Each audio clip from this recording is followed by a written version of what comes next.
গাজা অভিমুখী মানবিক সহায়তা বহনকারী গ্লোবাল সুমুদ ফ্লোরিডার আটক হয়ে পড়ে মুক্তি পাওয়া বিভিন্ন দেশের কর্মীরা প্যারিসের চার্লস দ্য গল বিমানবন্দরে ফিরে এসে ইসরায়েলি বাহিনীর বিরুদ্ধে গুরুতর নির্যাতন ও সহিংসতার অভিযোগ তুলেছেন।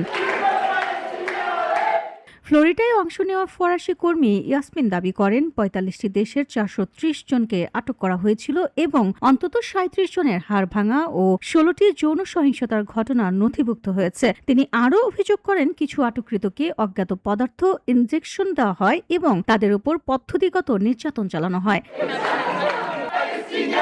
সমন্বয়কারী অ্যাড্রিয়ান জানান আটক অবস্থায় বন্দীদের কন্টেইনারে নিয়ে গিয়ে অন্ধকারে মারধর করা হতো, যেখানে সৈন্যরা তাদের আঘাত করত। তিনি বলেন কিছু মানুষকে ঘুষি, লাথি মারা হয় এবং ট্রেজার ব্যবহার করা হয়। অনেকেই রক্তাক্ত অবস্থায় সেখান থেকে বেরিয়ে আসতেন। তিনি আরও অভিযোগ করেন নির্যাতনকারীরা এই সহিংসতা ও অপমান উপভোগ করছিল বলেও মনে হয়েছে।